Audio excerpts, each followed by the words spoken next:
Google वगैरह पर देखा होगा। मैं आपको एक मोटा मोटा एक्सप्लेनेशन यहाँ पे दे रहा हूँ ताकि आप अपने आप को प्रोटेक्ट करके रखो, सेफ करके रखो। आपको पता हो कि भाई एग्जैक्टली मैनिपुलेशन होता है मार्केट के अंदर और किस लेवल का होता है, आपको इससे समझ में आ जाएगा। बड़ी फर्म्स को ऐसा ही चाहिए कि आप बिना सीखे समझे मार्केट में घुसो और गैम्बलिंग करो, क्योंकि उन्हें पता है यहाँ पर जो गैम्बलिंग माइंडसेट से आया वो लॉस ही करेगा। 40,000 करोड़ से मार्केट में काम कर दिए, सेलिंग पोजीशन बना रही है, कोई भी हो, अगर आप मार्केट को, इंडियन मार्केट को मैनिपुलेट करने की कोशिश करोगे तो आपके ऊपर एक्शन लिया जाएगा। दोस्तों कल मेरे को एक बड़ा सा ब्रेकआउट कैंडल दिखा, निफ्टी की एक्सपायरी थी और मैंने यहाँ पे एंट्री बनाया पुल बैक पे और मार्केट ने तुरंत मेरा स्टॉप लॉस हिट कर दिया और मेरे को यहाँ पर 2 लाख रुपए का लॉस हुआ। और अगर मैंने स्टॉप लॉस नहीं लगाया होता तो इस पंप के बाद अगर मैंने एंट्री की है और मेरे जैसे लाखों लोगों ने एंट्री किया, वो डंप में सारा का सारा जो उनका कैपिटल है वो वाइप आउट हो जाता। वेल ये तो एक ट्रैप था, एक पंप एंड डंप था, रिटेलर्स को इन्वाइट करके हंट करना था। लेकिन इंडियन मार्केट के अंदर मैंने पर्सनली अपनी जो ट्रेडिंग है उसको कम कर दिया। उसको मतलब हैवीली इसलिए नहीं करता हूँ क्योंकि इंडियन मार्केट कहीं ना कहीं मुझे मैनिपुलेटेड लगता है, खासकर फ्यूचर एंड ऑप्शन सेगमेंट। और इसका बहुत बढ़िया एग्जांपल जो कि मैं काफ़ी टाइम से कहता आ रहा, बहुत ज़्यादा मैनिपुलेशन होता है, प्रीमियम्स को मैं ऑब्जर्व करता हूँ, बहुत ज़्यादा मैनिपुलेशन देखने को मिलता है, पंप डंप देखने को मिलता है, स्पाइक्स देखने को मिलते हैं। सेंसेक्स की एक्सपायरी ले लो, किसी भी एक्सपायरी को ले लो, बहुत तगड़े स्पाइक्स देखने को मिलते हैं। ठीक है, और इसका सबसे बढ़िया एग्जांपल आपको अभी न्यूज़ के थ्रू सुनने को मिल रहा होगा, जैन स्टेट, जो कि एक एफपीआई है, फॉरेन पोर्टफोलियो इन्वेस्टर। इन्होंने ऑलमोस्ट 4,800 करोड़ रुपए का जो प्रॉफिट कमाया है वो इलीगल तरीके से कमाया है, और वो भी बैंक निफ्टी जैसे इंडेक्स को मैनिपुलेट करके। और ये जो कंप्लीट मैनिपुलेशन है इसको सेबी ने क्रैकडाउन किया है और लोगों का ये कहना है कि इन्होंने टोटल 36,000 करोड़ का प्रॉफिट बनाया है। वेल ये मैनिपुलेशन इन्होंने कैसे किया, सेबी ने इसको किस तरीके से क्रैकडाउन किया है, ये एफपीआई क्या होते हैं और ये जेन स्ट्रीट एग्जैक्टली है क्या। ठीक है, और आप एज ए ट्रेडर मार्केट में कितना सेफ है और आपको कैसे काम करना चाहिए, हम लोग को कैसे सेफ रहना चाहिए, आज की इस वीडियो में बताऊंगा। क्योंकि अगर आप लोग एफएनओ ट्रेड करते हो, इंडियन मार्केट ट्रेड करते हो, कोई सारे मार्केट ट्रेड करते हो, मार्केट मैनिपुलेशन होता है, क्योंकि एक रिटेलर है जिसकी जेब से सबको कमाना है और एज ए रिटेलर हमारा काम है अपने आप को प्रोटेक्ट करके रखना। क्योंकि जब स्कैम हो जाता है, मैनिपुलेशन हो जाता है, उसके बाद आके सेवी चीज़ें रखती है, बट लोगों का जो लॉस होना था वो तो हो गया ना। वेल इसको आगे हम डिस्कस करेंगे। अगर आप लोग मेरे चैनल पर नए हो, चैनल को सब्सक्राइब कर दो, उस बेल नोटिफिकेशन को दबा देना ताकि जो भी एजुकेशन वीडियोस मेरे चैनल के थ्रू आपको देखने को मिलती है वो आपसे एक भी मिस आउट ना हो जाए। क्योंकि मैं यहाँ पे स्टॉक मार्केट ट्रेडिंग से रिलेटेड प्रैक्टिकल एजुकेशन के बेसिस पर आपको नॉलेज प्रोवाइड करता हूँ, जो आपको स्टॉक मार्केट और ट्रेडिंग को सीखने में काफ़ी ज़्यादा हेल्प करेगा। और इस वीडियो को अपने दोस्तों के साथ जरूर शेयर करना जो फ्यूचर एंड ऑप्शन ट्रेड करते हैं, जिनको बैंक निफ्टी ट्रेड करना बहुत ज़्यादा पसंद है और कहीं ना कहीं इस जैसे मैनिपुलेटर आपके लॉसेस का कारण भी है। तो वीडियो में आगे बढ़ते हैं और समझते हैं कि एग्जैक्टली क्या हुआ, कैसे हुआ और क्या आगे हो सकता है और हम कैसे अपने आप को बचा सकते हैं। सबसे पहले बात करते हैं जैन स्ट्रीट की। जैन स्ट्रीट क्या है? जैन स्ट्रीट एक global level proprietary trading firm है। ठीक है, ग्लोबल लेवल की है, जो यूएस बेस्ड है, जो कि ग्लोबली अलग अलग मार्केट्स के अंदर काम करती है, ट्रेड करती है, हाई फ्रिक्वेंसी ट्रेडिंग करती है, म्यूचुअल फंड स्टॉक्स में इन्वेस्ट करती है, ट्रेड करती है और बहुत बड़े नंबर पे ट्रेड करती है, लाखों ट्रेड डेली बेसिस पे लगाते हैं। ये स्टार्ट हुआ था 2000 में, ठीक है, इन न्यूयॉर्क। और इंडिया में जो इनकी एंट्री हुई वो 2020 एंड 2020 आप कह सकते हो, after COVID, as FPI, foreign portfolio investor. अब डायरेक्ट जो फॉरेन इन्वेस्टर इंडिया के अंदर एंटर नहीं कर सकते, उन्हें एफपीआई एज एफपीआई आना पड़ता है, फॉरेन पोर्टफोलियो इन्वेस्टर, और उनको एफपीआई लाइसेंस लेना पड़ता है सेबी से, और सेबी की रेगुलेशन, सेबी के गाइडलाइंस को फॉलो करना पड़ता है। ठीक है, और इसी तरीके से इन्होंने एंट्री बनाई और इन्होंने 4 अलग अलग कंपनीज के थ्रू इंडिया के अंदर काम करना चालू किया। और स्पेशली ये हाई फ्रिक्वेंसी ट्रेडिंग करते थे और स्पेशली 4 अलग अलग कंपनीज के थ्रू ये बेसिकली जो डेरिवेटिव सेगमेंट है, फ्यूचर एंड ऑप्शन सेगमेंट है, उसमें काम कर रहे थे। ठीक है, सो आई होप आपको समझ में आया होगा कि जैन स्ट्रीट क्या है। मैंने आपको छोटा मतलब हल्का फुल्का इसके बारे में समझा दिया है। अब बात करते कि एग्जैक्टली हुआ क्या, इनने क्या किया है, कैसे ये स्कैम, मतलब कैसे इतना बड़ा मैनिपुलेशन के थ्रू इनने पैसा बनाया। अब इसमें सेबी का कहना है, सेबी ने जो इसमें एलिगेशन लगाया, सेबी ने जो इनका फ्रीज किया है फंड, सेबी का कहना है, अकॉर्डिंग टू सेबी 4,843 करोड़ रुपए जो इनने प्रॉफिट बनाया वो इलीगल प्रॉफिट बनाया है, मार्केट को मैनिपुलेट करके, स्पेशली बैंक निफ्टी के इंडेक्स को बैंक निफ्टी के एक्सपायरी के दिन मैनिपुलेट करके। तो इतना 4,843 करोड़ के आसपास का इन्होंने फंड यहाँ पे इसका फ्रीज कर दिया है। ठीक है, बैंक निफ्टी के फ्यूचर ऑप्शन को ट्रेड करके, मैनिपुलेट करके इन्होंने पैसा बनाया था, ये इन पे एलिगेशन लगे हुए हैं। ठीक है। अब बात आती है कि एग्जैक्टली जो इन्होंने मैनिपुलेशन किया, ये किस तरीके से एग्जीक्यूट किया, इस पर एक सेबी ने प्रॉपर एक रिपोर्ट दे रखी है। आई होप आप लोगों ने गूगल वगैरह पर देखा होगा। मैं आपको एक मोटा मोटा एक्सप्लेनेशन यहाँ पे दे रहा हूँ ताकि आप अपने आप को प्रोटेक्ट करके रखो, सेफ करके रखो, आपको पता हो कि भाई एग्जैक्टली मैनिपुलेशन होता है मार्केट के अंदर और किस लेवल का होता है, आपको इससे समझ में आ जाएगा। दिसंबर 2020 में इन्होंने इंडिया के अंदर एंट्री ली एज ए एफपीआई और 4 अलग अलग कंपनीज इन्होंने बनाई जिससे इंडियन स्टॉक मार्केट के अंदर ट्रेड करते थे, म्यूचुअल फंड स्टॉक्स के अंदर काम करते थे, डेरिवेटिव सेगमेंट में ट्रेड करते थे, हाई फ्रिक्वेंसी ट्रेडिंग करते थे। 2021 और 22 में इन्होंने साइलेंट एक्यूमुलेशन फेज जो इनका चला था वो 2021-2022 यहाँ पे इन्होंने काम किया, अपने पैर जमाया मार्केट में और सेबी के रेगुलेशन के अंदर इन्होंने काम करना चालू किया और धीरे धीरे ये मार्केट को कहीं ना कहीं एक्यूमुलेट करने लगे, समझने लगे और मार्केट के अंदर अपना जो है पकड़ बनाने लगे और बिना किसी रेगुलेशन को वायलेट किए, क्योंकि ये नहीं चाहते थे स्टार्टिंग में कि ये सेबी की नज़र में आए जो भी ये करने की प्लानिंग कर रहे हैं। क्योंकि अगर कोई बड़ा स्कैम करने की या बड़ा मैनिपुलेशन करने की प्लान कर रहा होता है तो इनिशियली उसको 1-2 साल थोड़ा बहुत अपनी इमेज बनानी पड़ती है, ठीक है। फिर जैन 2023 से लेकर मार्च 2025 ये जो फेज है, इस फेज के बीच में इन्होंने मैनिपुलेशन को मतलब इन्होंने मैनिपुलेट किया बैंक निफ्टी जैसे इंडेक्स को, ठीक है। सस्पिशियस ट्रेडिंग एक्टिविटी इस फेज में देखी गई। अब वो सस्पिशियस ट्रेडिंग एक्टिविटी, ये जो डेटा है ये सेबी ने दिया है। अब वो सस्पिशियस ट्रेडिंग एक्टिविटी जो है वो क्या थी, इसको सेबी ने 2 एग्जांपल से समझाया है। अब पहला एग्जांपल जो सेबी ने यहाँ पर दिया है जनवरी 17 2024 का है। स्पेशली ये जो किया गया था बैंक निफ्टी की वीकली एक्सपायरी में किया गया था। क्या किया, मॉर्निंग में इन्होंने बैंक निफ्टी के फ्यूचर को बाय किया, 4,370 करोड़ रुपए से फ्यूचर बाय किया और फ्यूचर जब बाय करते हो तो बैंक निफ्टी का प्राइस कहीं ना कहीं ऊपर जाएगा।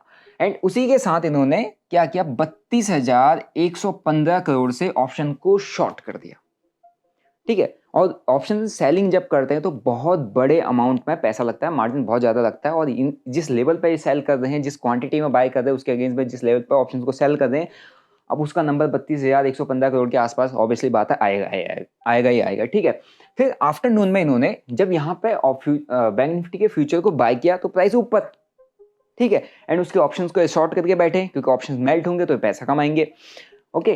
फिर इन्होंने क्या कर दिया, आफ्टरनून में 5,372 करोड़ के जो फ्यूचर है जो इन्होंने 4,370 करोड़ में बाय किए थे, 5,372 करोड़ के जो फ्यूचर जब प्राइस ऊपर गया इन्होंने शॉर्ट कर दिया, मतलब उसको सेल कर दिया फ्यूचर को। क्योंकि जो डेरी ऑप्शंस हैं वो किसके बेसिस पे चलते हैं, हम फ्यूचर का चार्ट देखते हैं, जब फ्यूचर का चार्ट ऊपर जाता है ऑप्शंस के प्रीमियम मूव करते हैं, ठीक है। फ्यूचर का चार्ट नीचे आता है ऑप्शन के प्रीमियम डाउन मतलब मेल्ट करते हैं, कॉल के प्रीमियम और पुट के प्रीमियम भागते हैं, ठीक है। तो ऐसा करके इन्होंने पहले प्राइस को ऊपर लेके गए, उसके साथ फ्यूचर इन्होंने ऑप्शन को शॉर्ट कर दिया क्योंकि शॉर्ट करके पैसा बनाने वाले थे। प्राइस ऊपर गया, प्राइस नीचे आया और वहीं पे ही क्लोज कर दिया, ऑप्शंस के प्रीमियम मेल्ट हो गए, इन्होंने पैसा बनाया। सो 673 करोड़ का प्रॉफिट, यानी कि आप 600 रुपए के प्रॉफिट के लिए काम करते हो, 6,000 के प्रॉफिट के लिए काम करते हो, है ना। ये कोई अच्छा से अच्छा ट्रेडर होगा, बढ़िया हैज यूज करके 6 लाख के प्रॉफिट के लिए काम करेगा। 673 करोड़ एक एक्सपायरी के अंदर बहुत बड़ा नंबर होता है। एंड उस बड़े नंबर के लिए कितना बड़ा अमाउंट से मार्केट को मैनिपुलेट किया गया। आप सोचो 4,300 करोड़ 370 करोड़ से कोई फ्यूचर को बाय करेगा या 4-5 हज़ार करोड़ से बाय सेलिंग होगी अगर फ्यूचर में, तो इंडेक्स किस तरीके से मूव करेगा। क्योंकि आपको पता है जिसके पास बड़ा पैसा है वो मार्केट को मैनिपुलेट कर सकता है और इसी को कंट्रोल करने की कोशिश सेबी करती है, ठीक है। इसी के लिए सेबी का लाइसेंस लेना जरूरी है ताकि ये सारी चीज़ें एक्टिविटीज़ ना कर पाए। क्योंकि हर फॉरेन इन्वेस्टर के पास एफआईआईज़ के पास जो होता है कैपिटल वो बहुत बड़े अमाउंट में होता है। अगर एचडीएफसी बैंक के फ्यूचर को या एचडीएफसी बैंक को अगर बाय करते हैं 5,000 करोड़ से, तो आप समझ लो एचडीएफसी बैंक कितना बड़ा ब्लास्ट देगा और उसी के साथ साथ मतलब कितना बढ़िया मतलब एक अच्छा मूव दे देगा। उसी के साथ साथ हमारे इंडेक्स है वो भी काफ़ी तगड़ा मूव देगा। क्यों? क्योंकि एचडीएफसी बैंक का बैंक निफ्टी के अंदर काफ़ी अच्छा वेटेज है, तो काफ़ी इजीली बैंक निफ्टी के ऑप्शंस को मैनिपुलेट किया जा सकता है या बैंक निफ्टी को मैनिपुलेट किया जा सकता है। उसके फ्यूचर उसके ऑप्शंस को बाय करके रख लेंगे ऑलरेडी एंड उसका प्राइस एचडीएफसी बैंक के थ्रू चढ़ा देंगे, प्रॉफिट अच्छा खासा बन जाएगा। तो इसी को कंट्रोल करने के लिए सेबी ने लाइसेंस यहाँ पर दिया हुआ है, उसके थ्रू लोग यहाँ पर काम करते हैं फॉरेन इन्वेस्टर, ताकि मार्केट को मैनिपुलेट ना किया जा सके। लेकिन इन्होंने स्टिल इस तरीके से मार्केट को मैनिपुलेट किया और इसको सेबी ने पकड़ा है। अब इन्होंने दूसरा एग्जाम्पल सेबी ने दिया कि हमने क्या ऑब्जर्व किया। 10 जुलाई 2024 को अनदर एक्सपायरी बैंक निफ्टी की, ठीक है। इन्होंने 2,800 करोड़ से बैंक निफ्टी के फ्यूचर सेल कर दिए, ठीक है। और फिर 44,154 करोड़ के इसने ऑप्शंस को ट्रेड कर दिया, शॉर्ट कर दिया 44,154 54 करोड़ से ऑप्शंस को शॉर्ट कर दिया। उसके बाद उस दिन भी इन्होंने 225 करोड़ का सिंगल डे के अंदर प्रॉफिट बनाया। और ये दो एग्जांपल से सेबी ने बताया कि यहाँ पे प्रॉपरली पंप प्राइस को ऊपर लेके जाया गया, प्राइस को नीचे लेके जाया गया, उसके ऑप्शंस को शॉर्ट कर दिया, ऑप्शन मेल्ट हुए, इनका पैसा बन गया। और वो पैसा बनाने के लिए ये जो 125 करोड़ है या 673 करोड़ है, इस पैसे को बनाने के लिए जैन स्ट्रीट ने बैंक निफ्टी के फ्यूचर को मैनिपुलेट किया बहुत बड़ी बड़ी क्वांटिटी में, उसके बाय और उसमें क्या बोलते हैं बाय ऑर्डर और सेल ऑर्डर डाल के।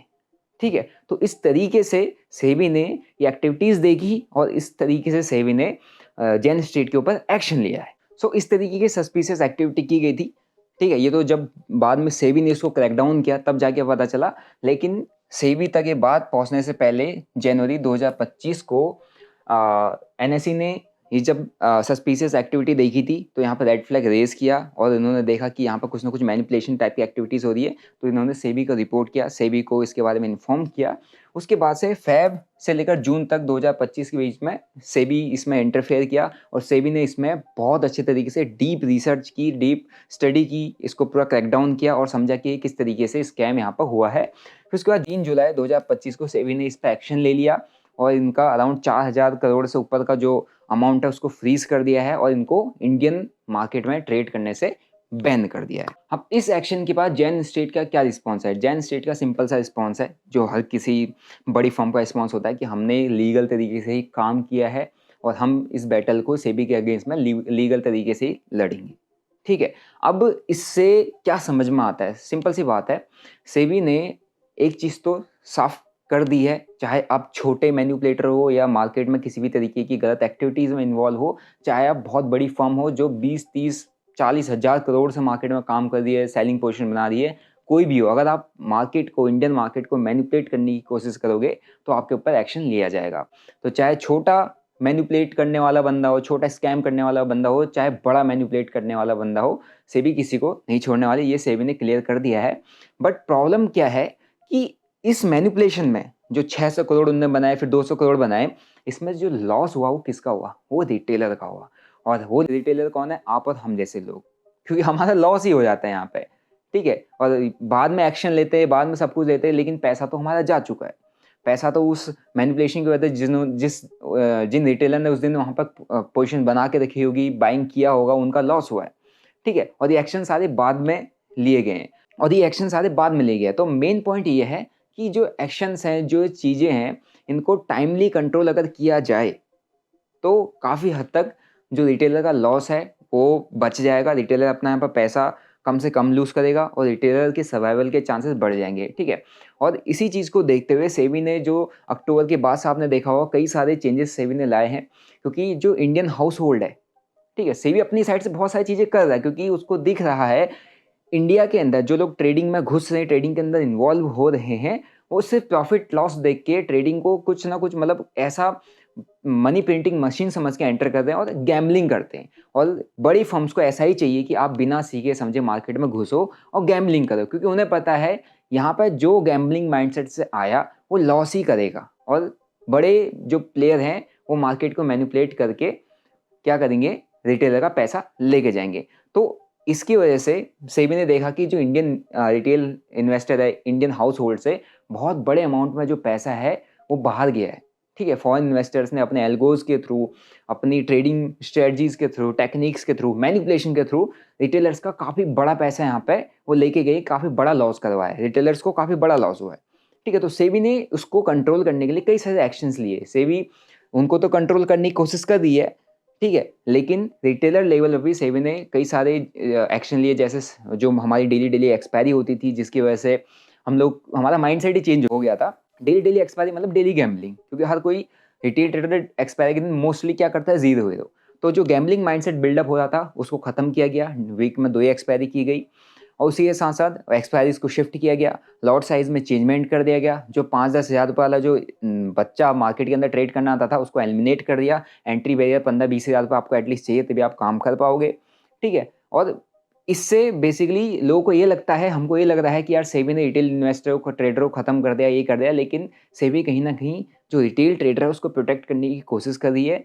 by taking these kind of action. So the main question is हम लोग क्या करें एज ए रिटेल ट्रेडर, हमको क्या करना चाहिए। सेबी अपने लेवल पर काम करती है, चीज़ें हो जाती है, बाद में क्रैकडाउन करती है और इससे कहीं ना कहीं डर पैदा होता है, बट जो मैनिपुलेशन करने वाला है वो कहीं ना कहीं करके निकल जाएगा, फिर केसेस लड़ते रहेंगे लेकिन रिटेलर लॉस कर जाएगा। तो मेन चीज़ तो इसका सिंपल सा सॉल्यूशन ये है, सेबी के इसको जब ये चीज़ें चल रही होती है उसी वक्त क्रैकडाउन करना चाहिए, उसी वक्त पकड़ना चाहिए ताकि ये एक्टिविटीज़ बार बार ना हो पाए। दूसरा, सेबी अपना काम करिए, एज ए रिटेलर हमको अपने आप को प्रोटेक्ट करके रखना है। मैं आपको हमेशा कहता हूँ कि मार्केट जितना छोटा होगा उतना तगड़ा होगा मैनिपुलेशन होगा, क्योंकि वो जो फॉरेन इन्वेस्टर्स हैं, जो बिग शार्क्स हैं, बिग वेल्स हैं, ठीक है, जो बिग इंस्टीट्यूशन है जिनका हजारों करोड़ में पैसा है, वो हर मार्केट में काम कर रही हैं। तो आप खुद सोचो कि कोई मार्केट बहुत बड़ा है, for example forex market, crypto market, decentralised बहुत ही बड़ा है, ग्लोबली लोग पार्टिसिपेट कर रहे हैं। एक मार्केट वो है, एक मार्केट इंडिया का जिसके अंदर मैक्सिमम इंडियंस ही पार्टिसिपेट करते हैं और बहुत छोटा यहाँ पर वॉल्यूम है। अब वो बड़ी मछली एक इंडियन मार्केट में भी ट्रेड कर रही है, इंडियन मार्केट में भी काम कर रही है और ग्लोबल मार्केट में भी काम कर रही है। तो उसके लिए मैनिपुलेट कर पाना कौन सा मार्केट ईजी होगा? ऑब्वियसली इंडियन मार्केट, क्योंकि बहुत छोटा है और आपने एक एग्जाम्पल से देख भी लिया। सो जिस मार्केट में वॉल्यूम कम होता है, जो मार्केट छोटा होता है, वहाँ पर मैनिपुलेशन बहुत ज़्यादा होता है अगर वहाँ पर फॉरेन इन्वेस्टर्स की एंट्री रहती है तो आपको अपने आप को प्रोटेक्ट करके रखना पड़ेगा। अगर आप ट्रेड लेते हो, सिंपल सी बात है, without any logic, without any strategy, without learning, without education आप ट्रेड मत करो, पहला चीज़। दूसरा, जब आप ट्रेड कर रहे हो तो ट्रेड में specially on the option trading अपना जो कैपिटल है, अपनी जो क्वांटिटी है, उस पर जो कैपिटल आपका लगा है वो इतना होना चाहिए कि अगर आपका वो पूरा कैपिटल ज़ीरो भी हो जाए तो वो आपको ज़्यादा इम्पैक्ट ना करे। आप अपनी मेहनत की सारी कमाई, मेहनत का सारा पैसा, अपने पूरे अकाउंट का कैपिटल किसी एक ट्रेड में डाल के मत रखो, किसी एक मार्केट में मत चिपके रहो, क्योंकि आपको टैक्स बराबर देना है, चाहे किसी मार्केट में हम काम करो, मतलब लीगल मार्केट में टैक्स आपको उतना ही भरना है क्योंकि आप एफ ट्रेड कर रहे हो। इससे अच्छा है कि आप क्रिप्टोज मार्केट में शिफ्ट हो सकते हो अगर आपको ट्रेड करना है। क्रिप्टोज मार्केट में भी आपको वॉलेटिलिटी देखने को मिलती है, सब कुछ देखने को मिलता है, बट इतने बड़े लेवल में टॉप कॉइन्स में मैनिपुलेशन शायद मेरे को ऐसा लगता है कि नहीं होगा। बड़े मूव्स, भले ही वाइल्ड मूव आते हैं, बट इस तरीके का मैनिपुलेशन बहुत रेयर देखने को मिलता है। दैट्स डिसेंट्रलाइज, बहुत बड़ा मार्केट है। लेकिन अगर आपको इंडियन मार्केट ही समझ में आता है तो मेरा मानना ये है, ऑप्शंस के अंदर बहुत कम क्वांटिटी से काम करो। आप इसके बदले आप स्टॉक्स के अंदर ज़्यादा जो अपना ट्रेड है वो रख सकते हो। स्टॉक्स के अंदर अपनी स्ट्रेटजीज को ज़्यादा टेस्ट करो। स्टॉक्स जो कि निफ्टी 50 के स्टॉक्स हैं या निफ्टी 50 इंडेक्स के जो टॉप 20-25 स्टॉक्स, आप उनको ज़्यादा डाल रखो। ऑप्शंस के अंदर बहुत कम से कम कैपिटल रखो, क्योंकि ऑप्शंस के अंदर अगर आपका ट्रेड चला तो आपको अच्छा खासा रिटर्न भी दे देगा, लेकिन नहीं चला तो काफ़ी तेज़ी से आपका कैपिटल उड़ा भी देगा। तो उसके अंदर ज़्यादा कैपिटल नहीं रखना है, क्योंकि आपको दिख रहा है बैंक निफ्टी जो कि आपका फेवरेट इंडेक्स था, उसको किस तरीके से जैन स्ट्रीट ने मैनिपुलेट किया, और उस मैनिपुलेशन से जो उसने पैसा बनाया, कहीं ना कहीं किसी ने उस दिन उस बैंक निफ्टी की एक्सपायरी में लॉस किया होगा। अब आप समझ लो, आप खुद को ब्लेम करते रहते हो कि यार मेरे को समझ नहीं आता है, मेरे को सीखने को नहीं मिल रहा है, मैं कुछ कर नहीं पा रहा हूँ, पैसा बन नहीं रहा, सब कुछ सीख रहा हूँ, सब कुछ ऐसा हो जा रहा है। आपका सीखा हुआ सब कुछ धरा का धरा रह जाएगा अगर इस तरीके के मैनिपुलेशन मार्केट में होते रहे, ठीक है। सो अपने आप को प्रोटेक्ट करके रखो, और मार्केट मैनिपुलेटेड है और मार्केट आगे भी कहीं ना कहीं मैनिपुलेटेड रहेगा ही, क्योंकि जिसके पास बड़ा पैसा है वो डोमिनेट करता है, वो मार्केट में अपनी पोजीशन, मार्केट के मोमेंटम को कहीं ना कहीं होल्ड करता है, कंट्रोल करता है। तो अपने आप को बचा के रखो, स्टॉप लॉस रखो, क्वांटिटी कम रखो और अपने कैपिटल को प्रोटेक्ट करके रखो, और सर्वाइवल टेक्निक सीख जाओ। बिना सीखे समझे मार्केट के अंदर काम मत करो। आई होप आपको वीडियो से कुछ अवेयरनेस मिली होगी, समझ में आया होगा एग्जैक्टली कैसे मैनिपुलेशन होता है।